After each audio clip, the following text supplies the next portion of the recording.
Greetings! Welcome again by DYKO Reviews. It's been a while since I made my last video, which was about the Alien movies, Alien 3, Aliens, original Alien, and of course the excellent Alien Trilogy game.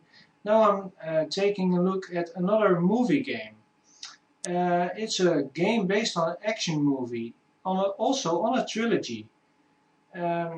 It's a game made by Ocean.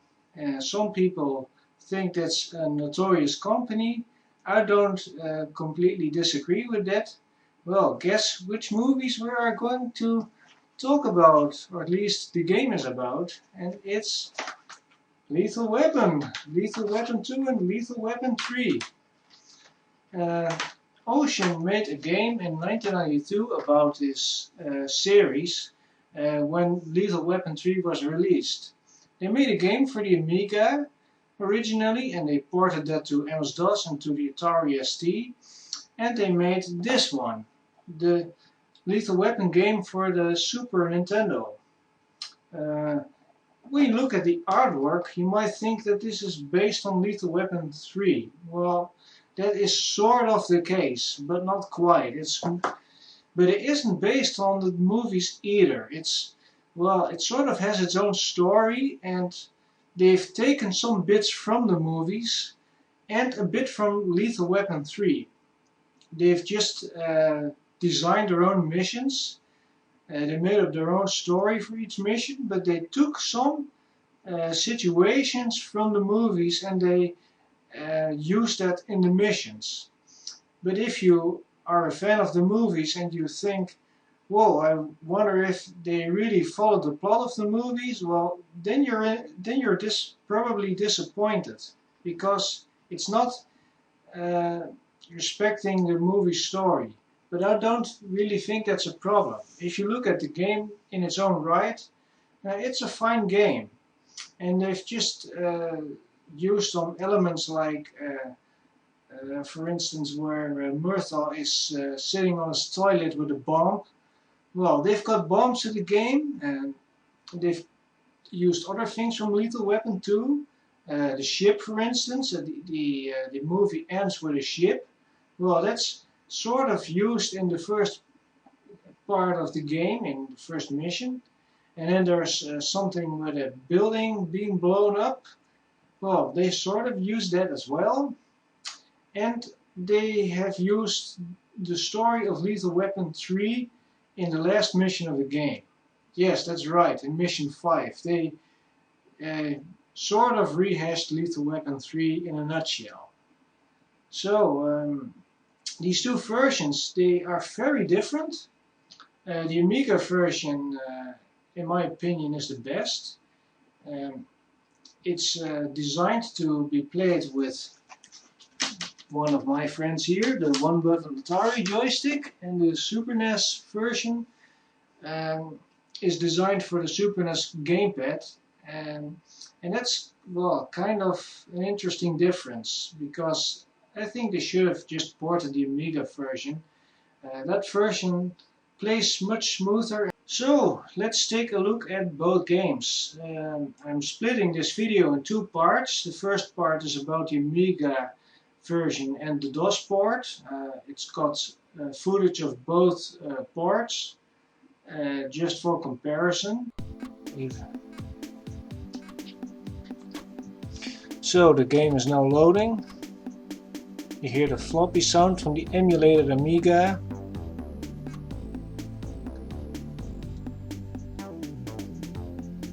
Police station, where you can select the missions. Not gonna read the story because it's a bit too fast to read it out. But the story is pretty much the same as in the SNES version.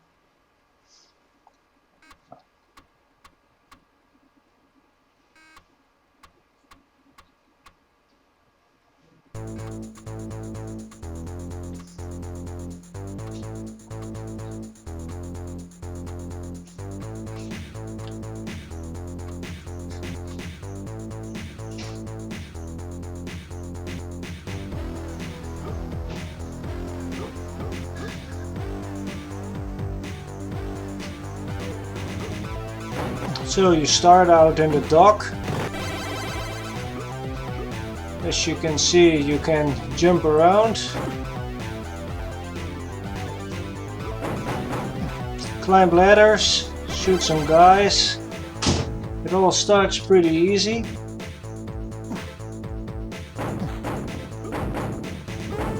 You have to watch out for those ninjas because they jump out of the water.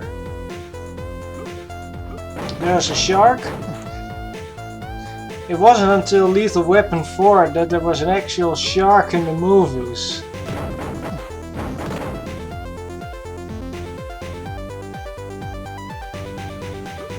Watch out for that guy because he throws dynamite at you.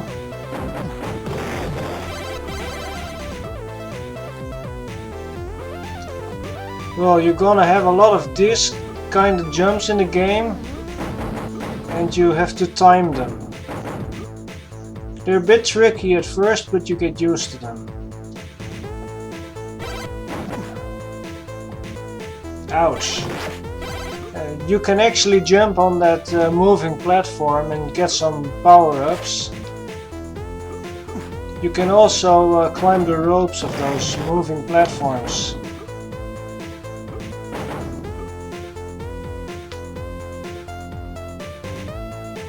Well, you could get the gun, but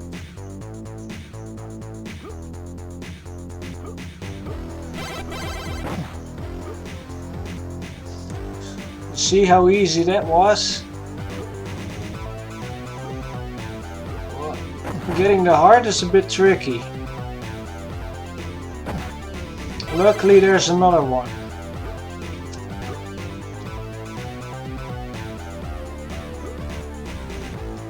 Again, watch out for ninjas that appear out of the water. At least in some sections. Yeah, like that for instance. The water doesn't harm you in this level, but it does in the second mission where you're in a sewer. Now you're seeing the same part, but now of the DOS version.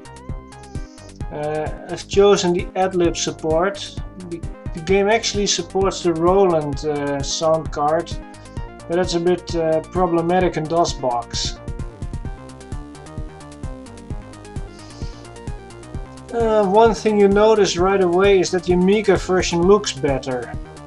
It's much more colorful than the DOS version. And the DOS version lacks transparency in the water. But the DOS version is a bit easier. But besides those differences, the game is pretty much exactly the same. At least the level maps are the same, it plays the same.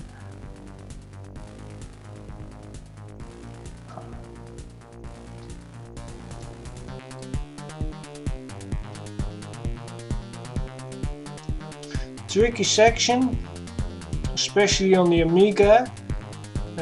One thing you have to look out for is when you jump that you die when you jump off great distances. You gotta watch that moving thing on the crane. It can knock you off.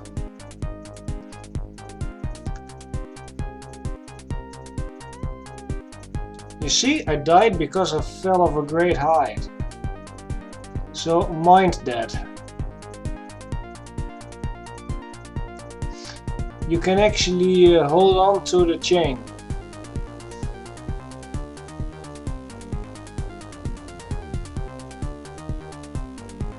Well, the enemies are all placed in a way that they kind of surprise you if you're unaware of it.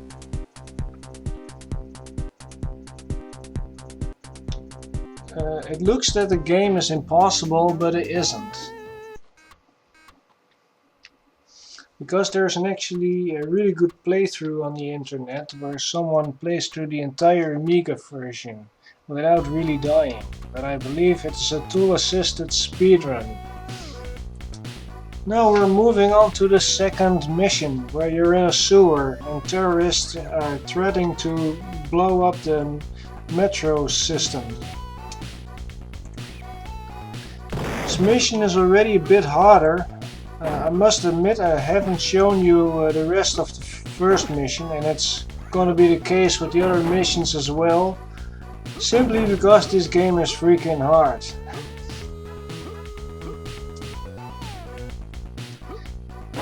Well, one tip, don't stay in the sewage too long. It'll drain your health. And watch out for the bazookas. Just duck. And you'll be fine. Oh man, I like the music in this game. It's typical Amiga mod stuff. That's good. See, that ninja surprised me.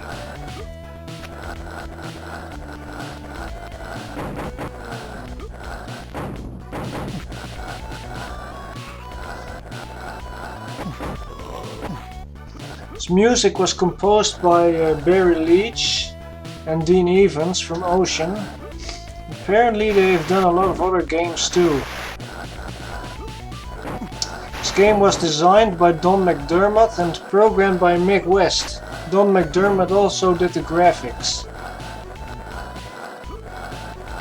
Unfortunately, they were not involved with the SNES version. You see, I fell off the ladder. In this case, it was only a small height. Ooh.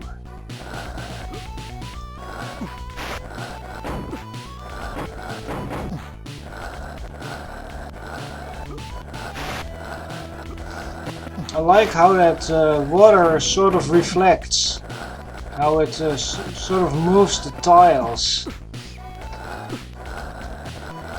It's just a nice graphical touch.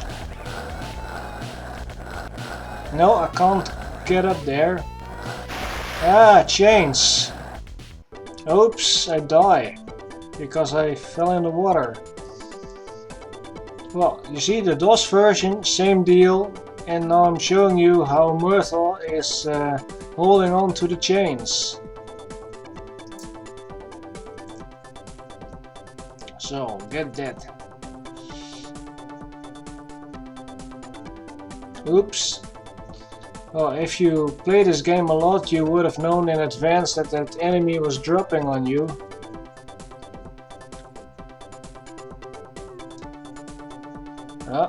Mind the waterfalls, and you just gotta jump from chain to chain. Something similar also is in the SNES version.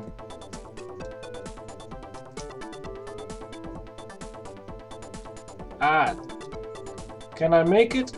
Oh shit, no.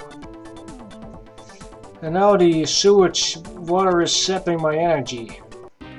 Damn. Ah, third mission.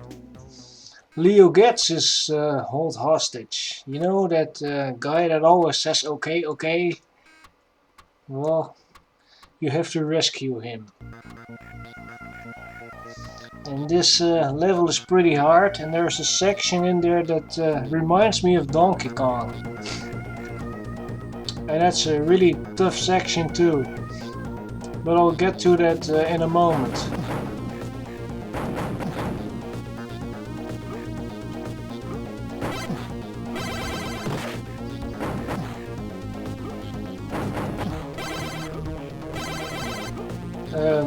When you progress further in this level, you also come in a factory with lava. It's kind of like a steel mill.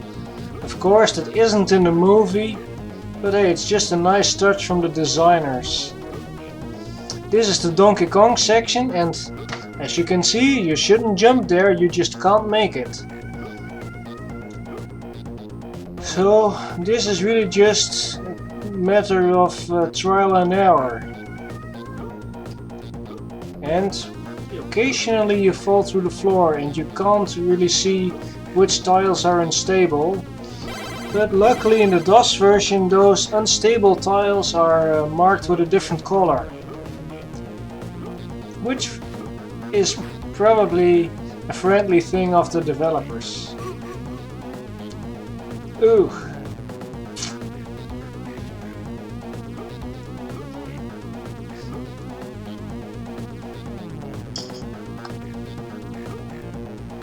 Damn. Stupid floor.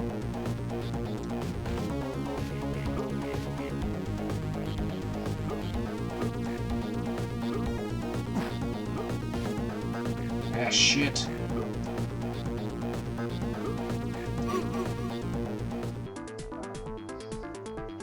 Whoa, let's try it with Murthaw then.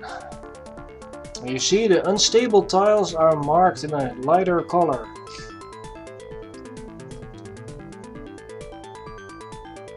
Nice ad-lib instrumentation in the music. It's adequate for ad-lib, I guess. One thing you'll notice is that the DOS version kinda has a dull color palette. It's VGA apparently, but it's not SVGA. If they wanted to make it visually as appealing as the Amiga version, they would have used SVGA. But back then, when this game was released, you would have probably needed a 486 or a 386, and SVGA cards at the time were kind of expensive.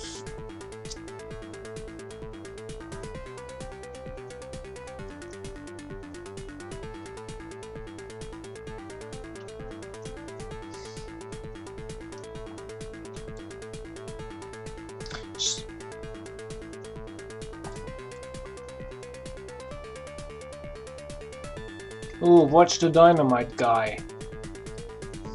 Because he's a real pain in the neck. Or in the ass. Ooh. Yeah.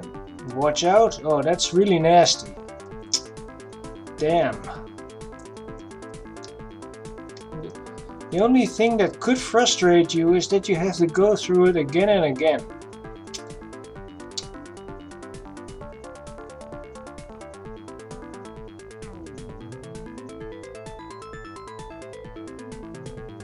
Those barrels always seem to come about at the wrong moment. At a moment where you can't really have them.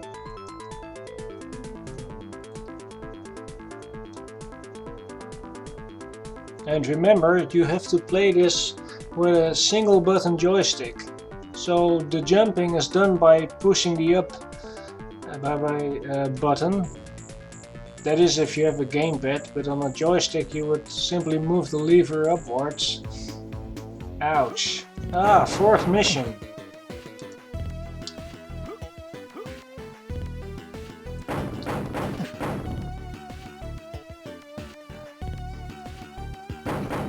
Again, there's some unstable floors, and there's some switches that control the platforms.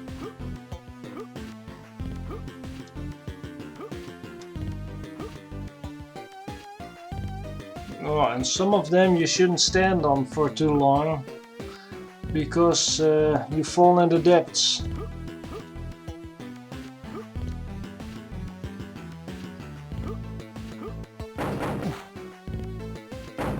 In the SNES version, they've got this very same level, but with some small differences.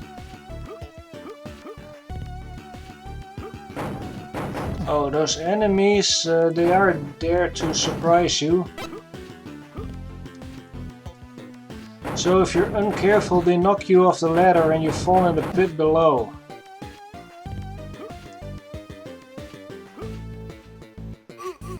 Ouch.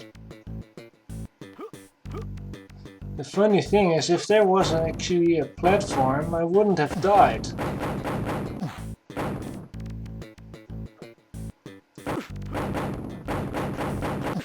Ooh, I almost fall through the floor.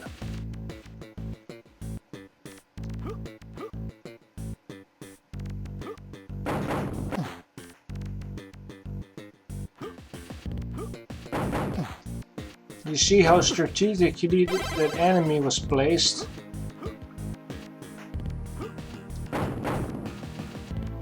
Ouch. Man, that's nasty.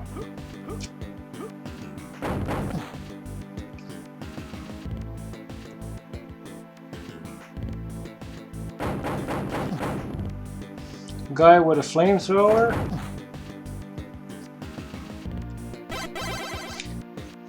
I must say it's a pretty nice animation when you walk over those unstable tiles, the way how they sort of collapse.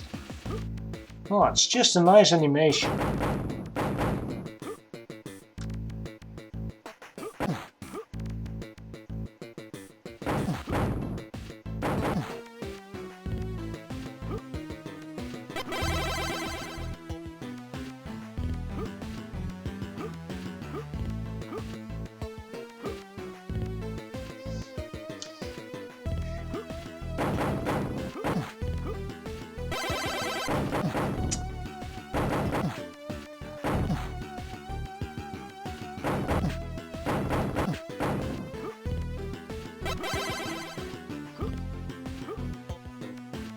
Ooh, that was pretty nasty.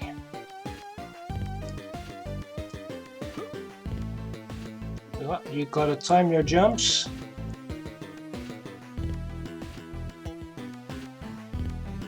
These platforms, they are well, classic platform stuff because they move in a pendulum motion with different speeds. So that's why timing is crucial. Patience and timing, that's what the game is about. And here's this little secret.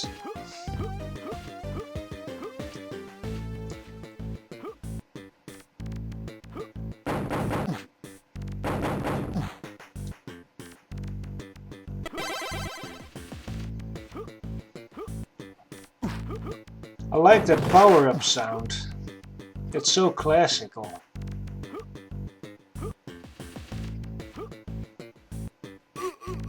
Oh man.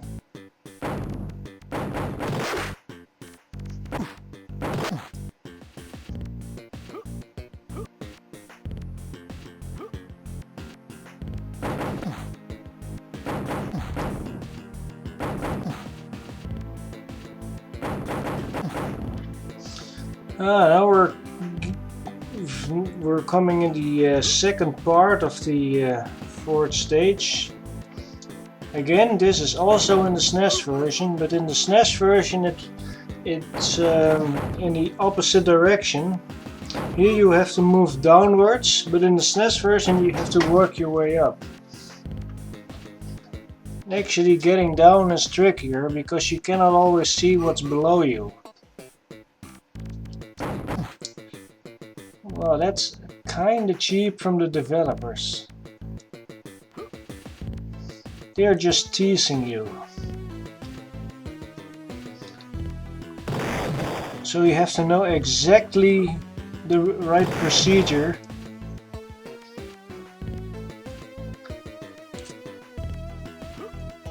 This is the kind of game that you have to play so often to know the right drill. And in the DOS version you can see the marked tiles, which is really handy. Still, you fall through them.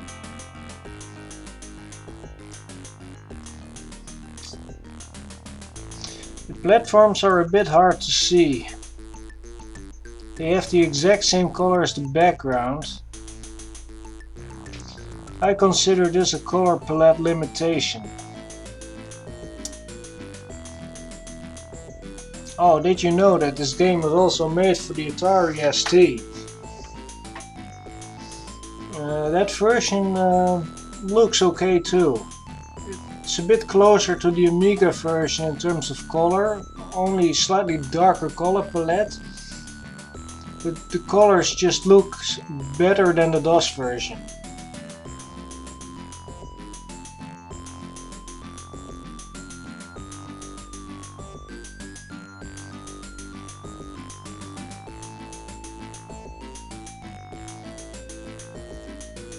Oops.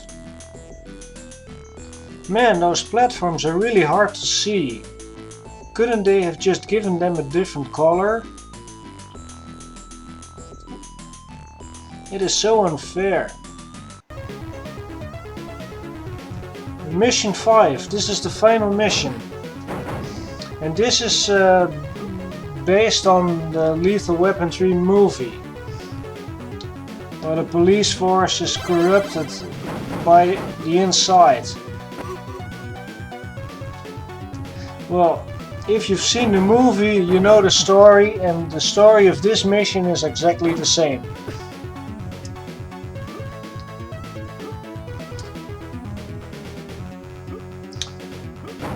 And this mission has some really annoying jumps in it too.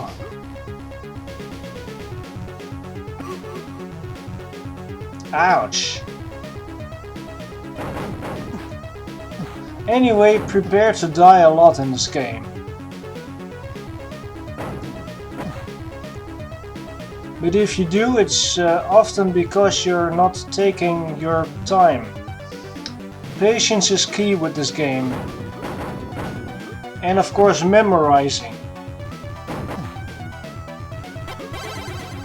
So it's not the kind of game that you can rush through, as you can see. And those jumps, they are there to exhaust you.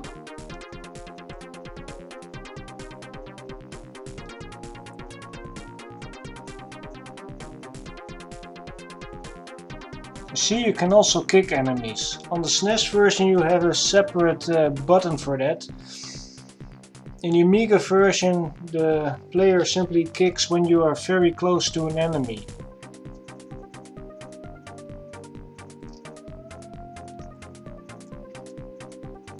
So the control is simple. You just have your joystick and your fire button. And it fires when you press it. If you're close to the enemy, it kicks. Actually, I think the Amiga controls are simpler. On the SNES I have to memorize at least 3 buttons. A jump button, a kick button and a shoot button. And that's a real mess.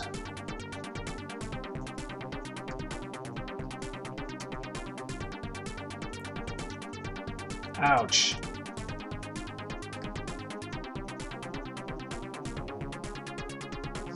Now let's see how Rick's fares.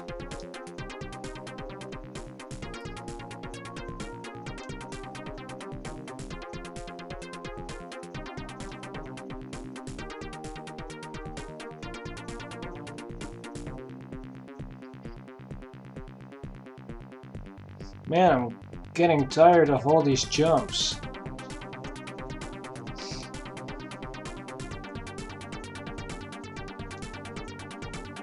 Oh, duck for the rocket. Damn. So we've come to the end of the Amiga version. What's my final verdict about this game? I think it's pretty good. It's worth an 8 out of 10 because it's got nice graphics, decent music, good sound effects, and most of all, solid gameplay. It's got really good level design. It's difficult, it's challenging, but not frustrating. And that's very different with the SNES version that you'll see in the next video. Also, a very good point about this version is that it has a password system. You can play the first 3 missions in any order you like before you can unlock the 4th and the 5th mission. And after each mission you get a password. Depending on the order in which you play the levels, the passwords differ, but that doesn't really matter much. Just the fact that you have a password feature and no time limit in the missions is very good in my opinion. So let's take a look at the SNES version.